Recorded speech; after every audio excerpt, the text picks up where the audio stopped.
So, hello and welcome to today's podcast show. This is the podcast show for real talk, real people, real business, and it gives me great pleasure to introduce to you today Sarah Carrie. So, Sarah has a business that's really close to my heart, so I'm really excited to chat with her today to find out the benefit of healing crystals. Sarah teaches healers who know the benefits of crystals, but because there are so many available, they don't know where to start. She makes it easy to understand the fundamentals of crystals, the science behind crystals. This allows healers not to feel overwhelmed and know how to work with them, giving themselves and their clients confidence to get results. Her students have been able to experience phenomenal results not only for themselves but also for their clients, and this increases their self-esteem and, of course, what we all need, their bank balance. Sarah's beautiful blends the woohoo with science. I'm really excited, Sarah. Welcome. Thank you. Thank you so much for having me here. I'm really excited to be here. So, Sarah, tell me about how did you get started in this business? What happened? So I've been dabbling in crystals for quite a long time now. I've been hiding in the closet, so to speak, because I work in the corporate world. So it's not really a done thing. I don't wear the tie-dye and the velvet pants, and not that there's absolutely anything wrong with that. I just don't fit that genre. So being in the corporate world, you don't really come out and say, oh, use this crystal. Oh, you should do this crystal. So in the closet with my girlfriends and suggesting to them what crystals to use or talk about the crystals and so forth. And they had great results with them, and I've had great results with them. But probably 2 years ago, I had quite a lot of stress come into my life, and it just coincided that my boss, where I did work, was into crystals. So obviously my path was evolving, and she brought in these most beautiful, big, huge crystals that I nearly vomited over when they walked in the door. And I had never, ever had that reaction to crystals before. And wow. So off on a path I went. Why was I doing this? Why was I feeling like this? And I just got into it from there. I really looked into the science of them, and not that I was ever good at science, I certainly was not, but I just adapted to it. I understood it. I understood what they were saying. I'm sure when I was in high school they were speaking a different language to me about science, but this I just understood, and I just get it. And now I'm able to then put that back into normal terms that other people can understand. So tell me, because that's what really intrigued me. I've used crystals forever, probably not to the extent that I should be using them. I just have a house full of them. But tell me, what you put them out every month and bring them back in. But what really I found interesting was that you used the word science on your website, and I thought, wow, tell me a little bit about the science. You know, maybe pick one crystal or something, because I know that they're full of energy, but how does that scientifically come back and remove the woohoo? Yeah, so I suppose because a lot of people think crystals are just woo-woo, and I did too. Like, I didn't care how they worked; they just worked. That's all that mattered. But because I had that background of corporate, I am in compliance actually. So my mind likes to. Is it factual? Is it really factual? If I'm going to really speak about this and teach other people, what is the truth behind the crystals? So there is a science involved with them, and it's had scientific evidence, and they've done lots of testing on them, so that's where it's all come from, because I do have that intuitive mind where I want to learn more. It's not just woo-woo. There is a science fact behind them. They do have atoms in them, and they do have a vibration in them. And our vibration, of course, we're all vibration and energy, and so this is how they work with us, because they too have vibration. They too have energy because of the atoms that are inside them. Awesome. Well, I'll come back and I'll ask you a little bit of information soon about how we can best use our crystals. So, of course, excited. Yeah, no. So when we talk about, I know that on your sheet that you sent me through, you spoke about the blueprint, so you wanted to teach this blueprint that you've developed all over the world. So what is that like, and who's that for? Yeah, so that's for people, like, even for myself, there's over 4,000 crystals available, and I mean, Judy Hall has 3 volumes, the Crystal Bible, 3 volumes, and you just look at that and you go, I don't even know where to begin with crystals. Like, how do I know which one's the right one? How come this one does this one and this one does this one? But when you break that down and you look at what's involved with them, there is actually a pattern, there is a foundation. So once you've got that foundation and you learn about that foundation, looking at other crystals from there, the master crystals and so forth, you get an understanding of where to start from and then where to grow from. You don't have to know all the master crystals and all the other crystals that are out there. Just start small, start on this foundation level. And once you've got that and you understand that, then when you see the other crystals, you go, oh, okay, I know where that lives. Oh, yeah, I know where that belongs. You might not know every single element, and whoever will, like, come on, 4,000 crystals. I'm sure Judy Hall doesn't know every single crystal off by heart. Yeah. But you'll get an understanding for them, and then you can start incorporate them into your healing. Beautiful. And that's what you teach. That's what your blueprint program is. Yeah. So I've got a whole, I'm putting it together now, the final steps of it, of course. But yeah, I will teach you the absolute foundation, walking it through. So when you get to those bigger master crystals, you know exactly what you're looking for, how you can incorporate it, and how you can use it on your clients. Brilliant. Awesome. Great. Can't wait to hear when that's released too. So when is it going to be released, actually? When do you think you'll... Just let me look at my timeline. Yeah, so I'm aiming for around April this year. Fantastic. Yeah. Awesome. So the podcast and the whole point of this show is to, let people like us know that they're not alone in the struggle with business, because I think as solo entrepreneurs, we sometimes feel completely alienated from everybody else, as you and I were talking before the show. So what has been, your biggest frustration in business, if you would like to share that with our listeners? Yeah, sure. So I think I can do everything myself, like I'm sure most women do, or most humans do. And I'm not very good at putting my hand up for assistance. But I was feeling so frustrated with my business. I just all of a sudden realised, Sarah, you're building a beautiful hobby, but how is this ever going to transition to anything else? And you don't know what you don't know. And I went off and I actually found a mindful set coach, actually, because I truly believe that 80% of it is mind and 20% of it is systems. Off I went, hired a mindful coach, did that for 3 months, and what I learned about myself was absolutely amazing. And I absolutely love this woman. She's no, she gives it to you with tough gloves with gentle love. Yeah. We know what I mean. So I really resonated with her. She wasn't like a normal people that I've interviewed where they've just been nice and fluffy. In that textbook, I didn't want that. I needed someone to push my boundaries, but can be gentle as well. And so she was amazing. And I asked her, would you do some business coaching for me? Because she had just said she had just had a little bit of time. And she said, you know what, I'm not a business coach, but I'm happy to help you. And she actually ended up helping about 10 of us. And she's actually opened that part of her business up now. So we've set her on another path as well. And so now this is my 4th month with her. And that has helped me tremendously, because I don't know what I don't know. And I've built myself around a community of like-minded people now, and I can go and put into that Facebook group and say, oh my God, I'm having this, or how do I do this, or other people will do that, and you go, yeah, actually I'm having trouble with that as well. So you're building that community, and as you said, as an entrepreneur and being by yourself, you feel very alone. Who can you speak to? No one understands you.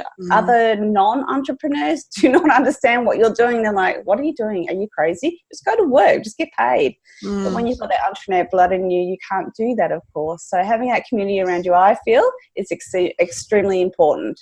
Yes, I have to agree with you. And you're lucky to have that group come together, and being able to support each other. That's really awesome.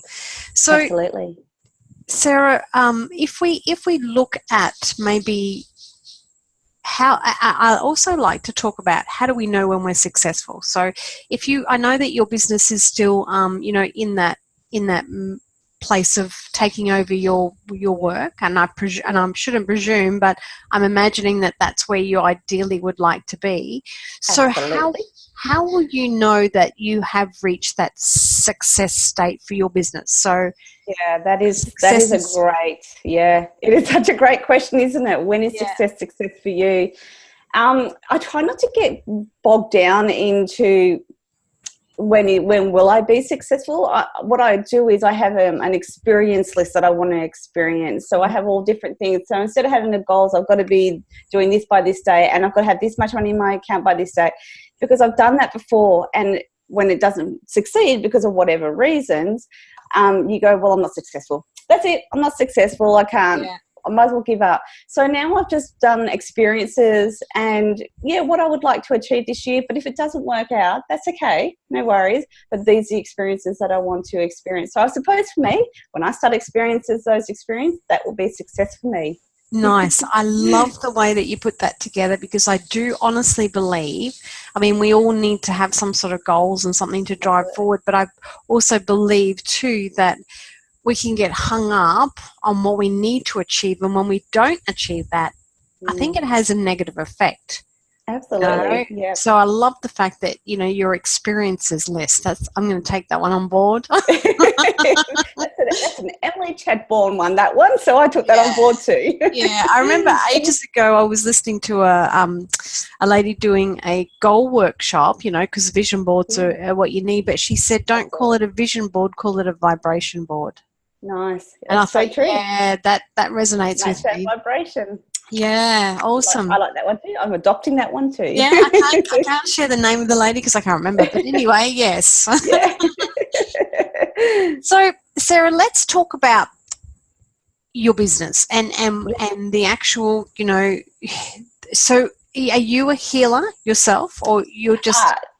No, I won't pretend that I am a healer, but I dabble into the healing with my girlfriends, just using the crystals. But I'm not an actual official healer. Yeah, cool. Well, I don't think you need to be, but no. So can you share some some tips on how to best use crystals for those that are listening? Yeah, definitely. So one of the most important things ever is making sure that your crystals are nice and clean, before you commence using them. They attract so much energy, and that's why we use them, because we want them to get rid of either bad energy, or we want to use and benefit from their energy.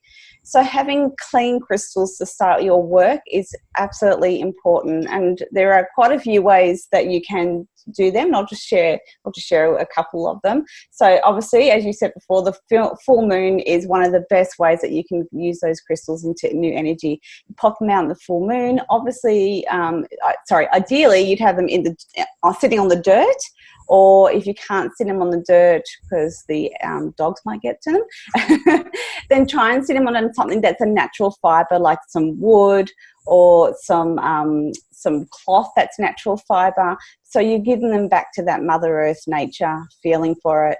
The other way that you can do them is put them into a pillowcase, and you would not do this with your beautiful selenite crystal because it will wash away. But you can put them into a pillowcase, take them down to the beach and put them in the salt water. Now, I wouldn't recommend normal water or adding salt to your water because of the chemicals that are in our water. But the beautiful salt water down at the beach, yep, absolutely. Stick them in a pillowcase and give them a nice rinse out. And they actually do turn quite vibrant. They come back to their vibrancy. I have quite a few girlfriends that do this, and they're just blown away. They go, they're like brand new crystals again. And it's just so important because, as I say, they take so much energy from us and give us so much energy that we need to give them some energy back. So, yeah. And another thing that we need to do is ground ourselves and make sure our own energy is nice and clear. And there is a nice quick guided meditation that you can do that can clear your energy from your chakra, from your crown chakra, right down to your root chakra. So there's two very important things when you're going to work with crystals. Cool. And I'm going to ask you one other question, because I'm pretty sure I read it on your website last night, and I went, oh my gosh, I'm going to be so busy now, but I need clarity around this. So I also read where you said, or you said something about creating an intention with that crystal. So my mind went, oh, I got 100 crystals. I've got to tell them all what I want to do for the next month. So, is that true too? Like, yeah, so crystals like to work. That's what they're here for. They want to work with you, and they've got that vibration to be able to work with you, and you've also got a vibration to work with as well. But they need to know what you want them to do. So they're not going to, they can, they need to know. They want to know, what can they do for you? So you don't need to do with all your crystals. Obviously, when you bring your crystal home, you just say, please help me in my home, or, wherever you place it, please help me in this area. But if you want to carry around a crystal or wear a crystal, then set an intention and ask it to help you with whatever, insert here, and let it do its work. I can assure you, I do this most days when I have different things going on, and I'm a very good, not now so much, but I'm a very good stressor, and so I often call them to help me with my stress. So yeah. Beautiful. Good. Thank you for that, because I was thinking, I haven't done that. I just put them out and bring them back in and say, do your stuff, whatever that's okay. That's okay. That's okay as well. But if there is something that specifically that you need help with, they're very good at doing those sorts of things. Wonderful. So Sarah, I did have another question about crystals, but it's just escaped me for the moment, but that's okay. Oh, yes, that's what I meant to say is, tell me about the products on your website, because when I went there last night, I was blown away. I mean, I've actually done that. I won't share what I bought just yet. I'll let you share that. But I've actually put that in that device on many occasions. And then I saw that product and I was like, are you serious? It's the most beautiful thing. And I didn't buy it for myself. I bought it for my daughter's birthday. But beautiful. Share that is beautiful. She's going to be excited. So share what that is. So I actually have crystal water bottles. So you can, the crystal isn't actually touching the water. It's actually in a sealed container. So you don't have any of, because some crystals do have toxins in them, and we don't want them into our water. But we do want the vibration of the water, of the crystal coming into our water. And so there's many things, again, going back to science, there's many things that are on YouTube and so forth. And there's one particular doctor's name, and I can't think of his name. He's a Japanese doctor. And he actually did some testing with water and crystals, and he spoke horribly to the water. He said nasty, nasty things. And then he spoke beautiful and said absolutely beautiful things. And when the water froze, you could see the pattern that was in the water that created a crystal, that you could see the difference and how distorted the ones that he spoke horribly to, and how beautiful pattern the ones that he spoke beautiful to. So again, it comes back to science. Here's more scientific proof that you can set these intentions and work with crystals. So I've got I don't know if you saw that, but I've got a video on my website that tells you all about that and how you work with those bottles as well. No, I've got to go back and watch that. Yes. I was just like, I need one of those right now. Well, some people, before they were doing putting crystals in the water or had the beautiful crystal bottles, they would write some beautiful words on a piece of paper, stick that to the glass, and let that infuse into the water. So now we have crystals to do our job for us. It's beautiful. So I would encourage everybody to go and check out Sarah's website and have a look at those beautiful bottles. They're absolutely amazing. And you can catch Sarah. So Sarah's website is www.sarah, Carrie.net. And go check out the products that she has there. They're amazing. I also make intuitive bracelets as well. So if people are looking for a crystal tool and don't know what they want, don't know what they need, then I can channel into my guides, pull a beautiful card that is the BU cards from Rachel Thompson, and then I create them a beautiful crystal bracelet that they can wear, and it's personally theirs. Wonderful. I saw that as well. I went, yes. Yes, you have some lovely products there, Sarah. Thank you. So, thank you. Sarah, is there anything that I haven't asked you today that you would like to share, either about your business, the highlights, lowlights, your products, your journey, anything at all? Probably the only thing I would say is if you're sitting on the fence about getting a business coach or joining a community of like-minded people, then do it. It has helped me so much, and I know it would help so many other people. And yeah, don't hesitate. Don't hesitate to put your hand up for help, because it makes such a big difference, and especially to our minds. You know, our minds are amazing machines. They don't always work in our favours. So so definitely do that, because that is one bit of advice I took, and I'm glad I did it. So yeah. And I absolutely agree. I know that you said earlier too that, you know, it's 80% of our mindset and 20% of strategy, and that is so true. Yeah. Yeah. Awesome. Well, Sarah, good luck on your business, or in your business. Thank you. And thank you so much. And thank you for joining us here today. I know that a lot of people are going to get a lot of value from us chatting, so that's the main purpose of the show. And I can't wait to get my crystal bottle and share that with everybody. I will pop it in the mail today. Thank you, Leanne. Thank you so much for your time. I really enjoyed this. It was amazing. My pleasure. Take care. You too. Bye. Bye.